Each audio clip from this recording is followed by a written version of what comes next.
Hey everybody, this is Doug, the host of Chalk Talk. I got Coach Bres with me today. We are diving into a 3-part series on different types of supplements, and we're going to really take our focus on protein in the first kind of episode that we're going to release, and then you can go get episode 2 of the kind of mini series that's going to go over creatine and pre-workout. For those that are listening and interested in the different types of things, check out all of our stuff at platform.com. That's PLT4M.com. We got a jam-packed kind of next couple of episodes that dive into a lot of great things. So Coach Bres, ready to go? Yes, sir. All right, this is Chalk Talk presented by Platform. Let's go.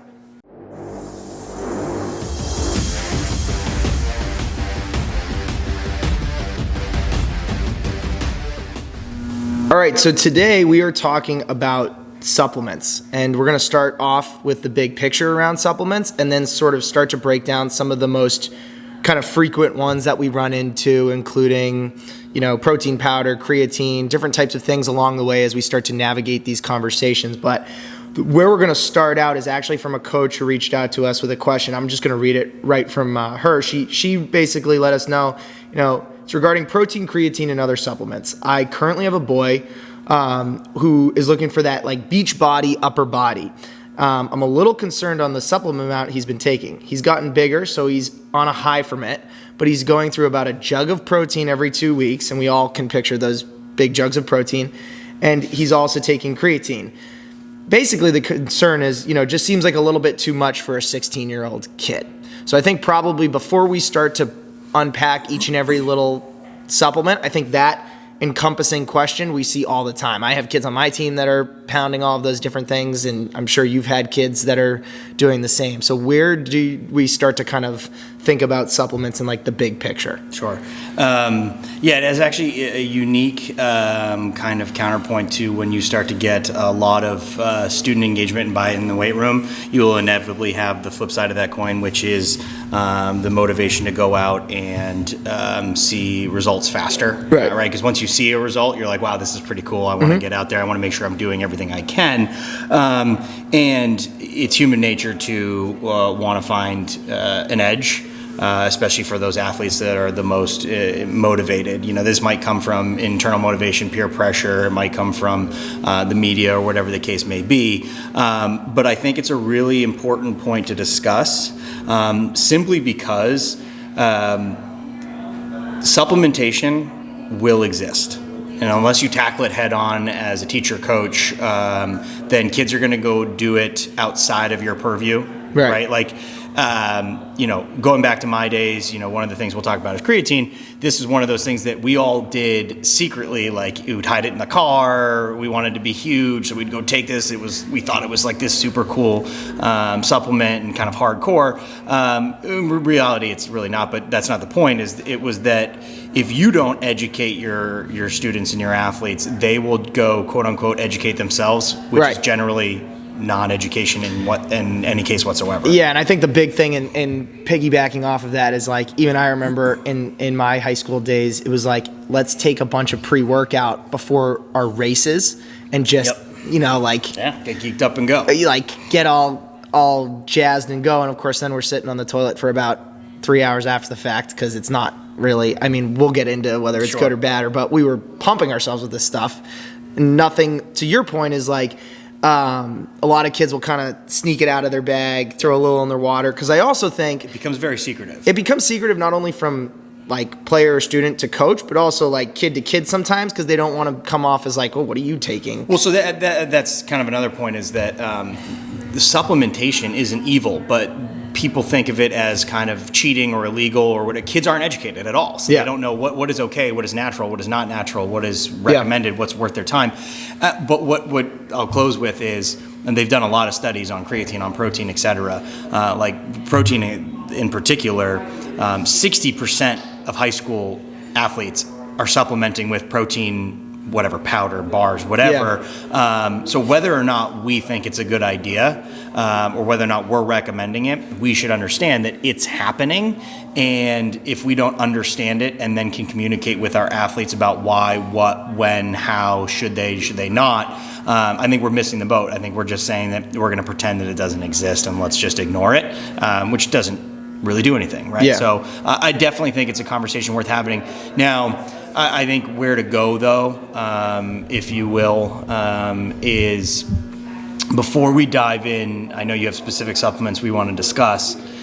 I think the single most important component to this entire discussion is that every conversation you have should be oriented around one very, very, very important and large caveat, which is you always answer these questions with 99% of everything that a kid wants to gain is going to happen through the actual act of training, sleep, and their nutrition. When I say nutrition, I'm talking about non-supplemented nutrition, right? There's obviously some overlap there.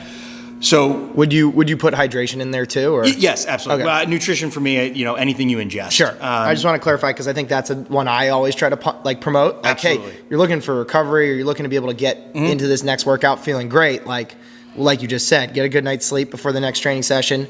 Have good quality food and meals. Stretch, I say stretch, and then I always hamper on its own separate thing, like hydrate. Go drink water. Right. Yeah, we've talked a number of times before. Recovery and is more than just being able to go work out again. That's actually when you see your gains, right? Yeah. So all of the things that you need to do, from sleep, refueling, rehydrating. We should probably and will do, sleep alone. If you're not sleeping 8 hours a night, you're leaving gains on the table, and no supplement's ever gonna, fix that. Make up for that. So those are the things that you need to address always first.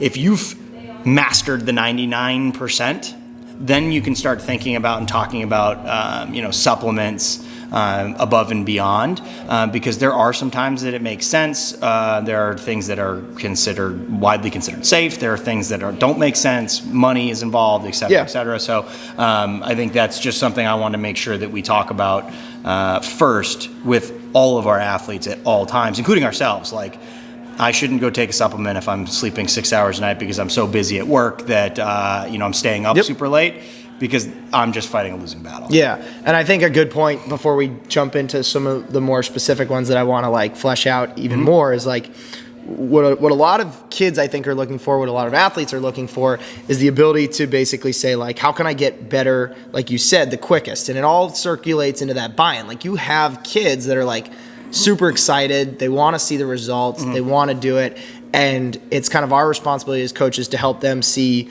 what levers need to be pulled first, before you get into supplement and this, that, and the other thing, because I think some of these kids are weight room warriors, and they work really hard and they want to grind it out, but they just need a little bit of help of those other hours that they're not in the gym to be doing the right things and not just sneaking the powders and the supplements and everything like that. Right, and just to round it all up, what I want to make sure is what we're not saying is, hey, supplements are cheating or evil, and what we should be doing is the natural, healthy way. No, if you, instead of spending money on a powder or whatever, if you just invest in an hour's more sleep a night, every night, you're going to get more out of it. Right. So sell the whole the whole result. What they're looking for, as you said, gain, result, whatever. Prove to them why those things actually matter more, so that when you do have conversations around supplementation, it makes more sense and is a bit more of that cost benefit. Should I go spend more money on supplementation when I can do stuff for free that I can't see gains without? Yeah, and I think a really great point and a good segue to jump in, if you will, into some of those, because basically, like you said, none of this is an attack or any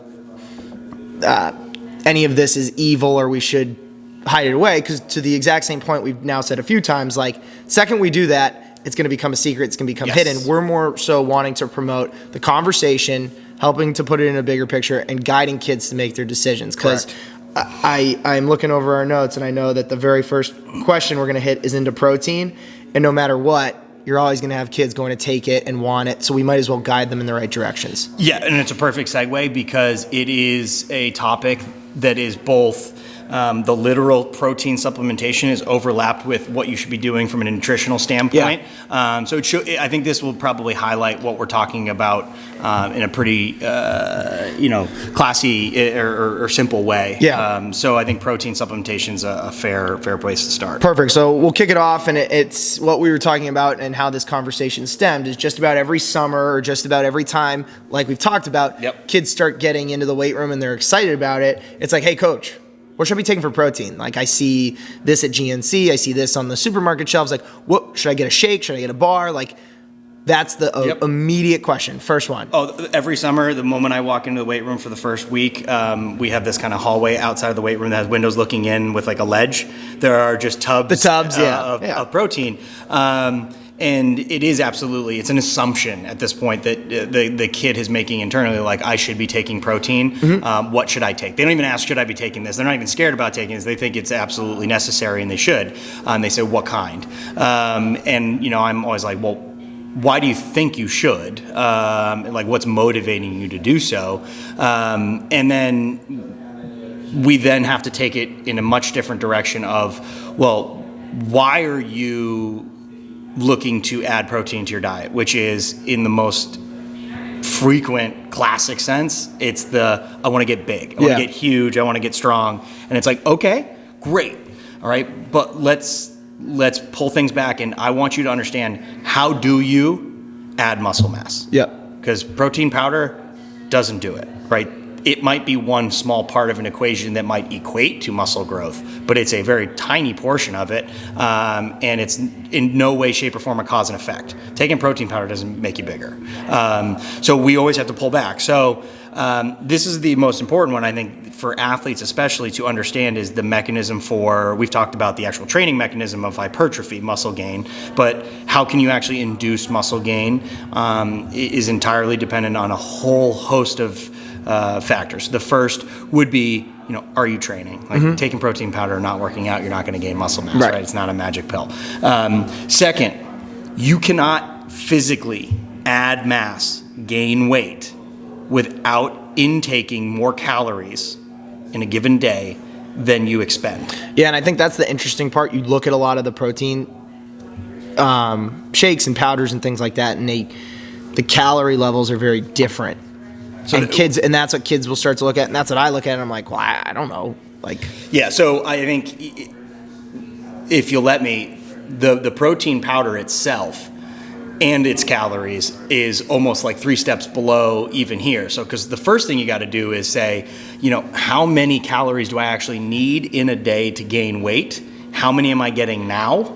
And how do I make up that difference? So you can't go into any concept of generating, muscle mass, gaining weight, without having a very, very good idea of what my nutritional kind of profile is. So what I'm talking about is you actually need to go in and figure out what is your BMR, your basal metabolic rate. So how many calories do you burn just by living? There's equations for that. There's scales for that. You can do it. And then, what does my activity level do to jack that up? Again, there are a lot of things that you can do to, kind of ballpark it. There are equations that you can Google, like, what is my caloric expenditure based on my age, activity level, size, weight, etc. I recommend, if athletes are truly, like, these are the hardcore runs, instead of saying, like, go buy a protein powder, I'd say download something like MyFitnessPal, track yourself for a week. What are the calories you're actually getting? Okay, now let's figure out what should you be getting based on either that, calculation of what you probably burn in a day, and or you can get like a $30 bathroom scale that will, relatively speaking, give you your actual body fat and BMR and everything else, and allow you to figure out what you burn in a given day. It gives you a good ballpark, because for the most part, kids are saying, like, I'm not gaining enough weight, I'm taking all this protein. Well, if you are running a caloric deficit, you're going to lose weight. If you're running a maintenance, you're not going to gain anything. You can get stronger, but you're not going to gain any size. So first you have to decide, okay, am I getting the correct amount of calories in every day? Then you have to make sure that of those calories, am I getting quality calories, and this is where we actually get into protein. Am I getting the correct amount of protein in a given day to not just maintain my current muscle mass, but build new muscle mass? Yeah, well, I think it highlights the fact of how difficult it is to be implementing these things into your diet, if you will, really in an educated standpoint. Because I think a lot of people, to what your point is, like picture the freshman or sophomore who's getting in the weight room for the first time, super excited again, and it's just like, well, I weigh like 115 pounds soaking wet. I want to gain weight. And they just think that the protein shake's the box that's going to check it, which by your description, like we got to do a little bit more searching of calorie intake and all of those other things first. Yes, and if you're not really looking to dive that deep on a specific individual basis, one thing that's worked for me for all of my kids is eat. You're hungry, eat. I'm not even all that concerned about if you eat McDonald's twice a week because you are just starving. You're going out there. They're on legal steroids through puberty. Their metabolism is through the roof. Yeah. None of them get enough calories. So long as you have a decent idea of what eating clean overall is, go eat. Eat 8 times a day if you're hungry 8 times a day. Yeah. Just make sure that you are eating every time that you feel like you need energy and you're not stuffing your face with terrible food. Yeah. If you just find that healthy medium, right, because anything else is a lot of work, a lot of effort, just don't eat crap. We know what crap is: processed sugars, processed foods, fast food every single day of every single meal, and eat when you're hungry. Don't starve yourself. Don't avoid foods because you think it's bad for you, but you're hungry. Eat. If you do that, and then figure out maybe like what amount of protein should I be getting in a given day, you at least have a good place to start in terms of hitting those goals of adding weight and adding muscle mass. Yeah. But again, protein, specific to our discussion, is a very, very specific nutrient you're going to want to track to know if, when, or how a protein supplement could even help you, right? So they've done tons and tons of studies in terms of protein intake and muscle protein synthesis, right? So we know with some clarity that for an athlete, especially a growing adolescent athlete engaged in resistance training, you do need a significant amount of protein. We'll talk about what significant amount means, but we're talking between 0.8 and 1.0 grams per pound of body weight. Yeah, and that's hard to come by, and I know that I don't want to jump ahead here, but I do want to just throw this in to consider as you're talking about this all through.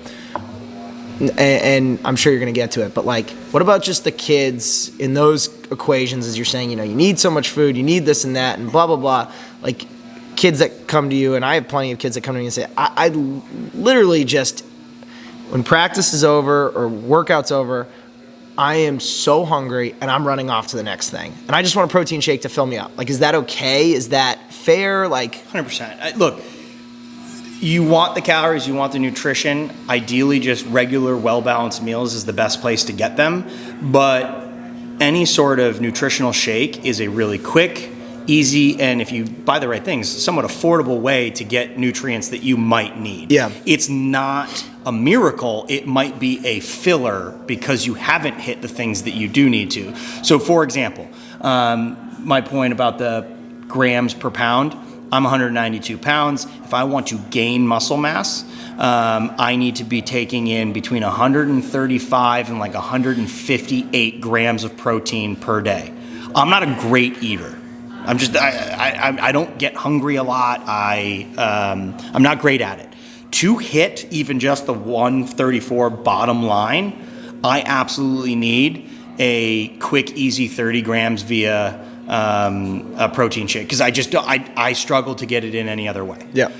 But the entire flip side is that for most people, in the given course of a day, a 150-pound athlete might only need 115 grams of protein in a day. One chicken breast is 50. Right. So you can absolutely get it in with a well-balanced nutritional diet. But to your point, yeah, anybody in this office knows I don't need any protein shakes in my diet. I have no problem getting the right amount of food. Your point is spot on, and this is what I tell all my athletes. Have you ever been to a school lunch lately? They are limited. Their protein, I swear, I was a teacher for 5 years. I would ask for double protein because it was like this much chicken or tuna or whatever, and you are nowhere near getting as much as you should, right? If you are engaged in, heavy resistance, you're a young, growing individual. Not to mention, they've also done studies if you're somebody that's not just trying to like gain muscle mass, but you're also trying to like lose some body fat by having some caloric restriction. Yeah. Or if you're in caloric restriction, not by choice, like it just happens, you need more protein even than we've talked about. Yeah. So yes, protein is absolutely necessary. There is a target that you should hit. You can absolutely do it via a well-balanced diet somewhat easily. Yep. But a protein powder is a relatively easy way to kind of bridge some of those gaps if you have them. And I think the only thing I need to say, though, is that there are probably 2 caveats to that, which you might be wanting to ask anyway, is what is too much? And is there any such thing as like a bad protein? Yeah, so I think a good segue to that probably is not too much yet. I'll let us get to that. Okay. But the good and the bad, because we've talked about like how it also, and you've touched on it a little bit, and I think you're going to get to it some more in terms of thinking about the combination of the proteins and the carbs, and just the idea of like what you're putting in your body and those like good balanced meals. I think a lot of people, the concern is when we start to talk protein shakes or anything else like that, or protein in this, that, or form, is like, well, what is good and what is bad? If I look at a label, or even just think about like the basic numbers, are there any things to consider in terms of number of carbs, calories, protein, and other things that they might be throwing in there as like almost fillers? Yes. The biggest thing is, so obviously the protein and the carbs, you're going to want to look at those just from the sense of like, all right, why am I buying this protein? Oh, because I know I need an extra 30, 35 grams in a given day, but my calories are pretty good. Yeah. And then you want something that's not wildly high in your calories, right, and you want to go with the protein. The real issue is that there are a lot of protein powders that are commercially available that are chock full of terrible stuff. Yeah. Like just all sorts of really bad contaminants and high levels of sugar. There's one like, I'm not going to say any names of brands, I don't want to necessarily go there, but there's one that's very highly, probably the most recognizable name in protein, that is on like everybody's like worst list because it's got the worst stuff in it. Yeah. So like any other food, I would just say this. One, obviously, hopefully it tastes good enough that you can consume it. Yeah. So there's going to be some sugar in it probably, but read the label. Less ingredients, the better. If you don't know what something is, if you can't read the ingredient, I wouldn't use it. Yeah. And there are different types of protein, whey, casein. If you're somebody that really struggles with like lactose tolerance, whey protein might not be your best because it's derived from dairy products. There are organic vegetarian protein powders. There's a lot of really good protein powders out there that are minimal in sugar, that have relatively low, calorie counts, good quality protein, organic, everything else. Well, what I'm picturing, and I think you're highlighting really well, and it's a great point, is like what I picture is the big giant number that it writes on the front of the box or the package, 60 grams of protein or whatever. That's the big number that I think a lot of people will look at. Like they think more is better. That's the number. Boom. But what's on the back of that? Yes. You see the biggest number and you're like, let's go. 50 over 60 over 20 over. That's where people like start to be like, well, I want this one over that one. Yeah. But it's not in the consideration of those other things that you talked about. Go look at everything else. Nutrition labels where you're going to want to live. Ingredients list and nutrition label. Because the protein, no kidding, they all have protein. It's protein powder. Right. It's where is that protein coming from? What else is involved with it? What else do you want with it? Because there are protein carb mixes. Totally fair. We won't maybe necessarily dive into post-workout nutrition in terms of everybody used to say you had to have a pre-workout shake, a post-workout shake.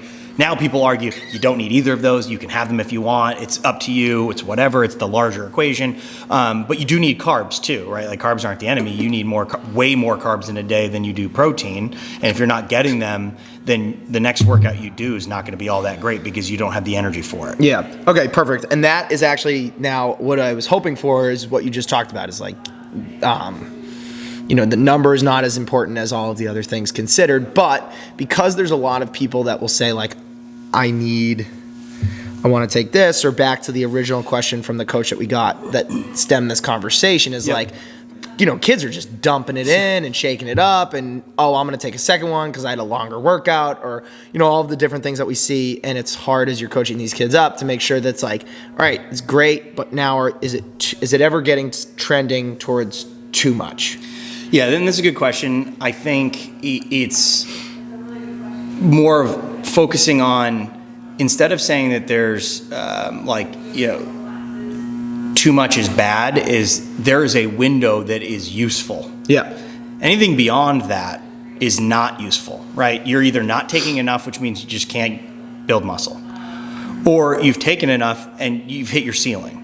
And anything beyond that, there's some debate. Some people says it taxes on the kidneys. It basically soaks up water because it's required in the process of breaking it down, dehydrates you or whatever. Other people say they've done studies that mean to prove that that's not the case. Your kidneys are going to be totally fine. But what neither of them would argue is that at a certain point, more doesn't equal better. Yeah. You're not going to suddenly build twice as much muscle because you're doing twice as much protein. If you hit your goals, hitting your goals is really all that matters, right? So, just throwing more in there is, I think, at the least, a total waste of money. Yeah. Right? Because you're just throwing the dollars down the drain if all you're doing is drinking it, getting up to your 150 grams, and then peeing out the rest. Yeah. Right? It's just not necessarily worth your money, your digestion, because that's not always the easiest for people to digest. Like even good protein powders, but especially bad, tough on the digestive system. Yeah. I think we've all been there. So you don't want to necessarily overdo it for the simple fact that you're not gaining anything from it, and all you're doing is losing money and putting your body through a little bit extra work. Yep, perfect.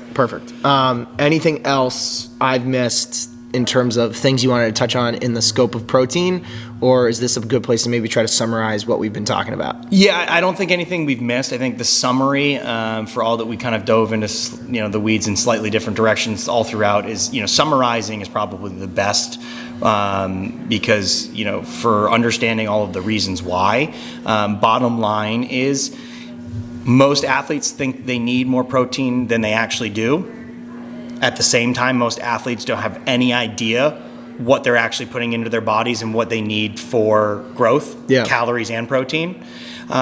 So what they want to do is make sure that their, basically nutrition profile is on point. Then, if and when they see fit, protein powders can be a way to help you get to your goals.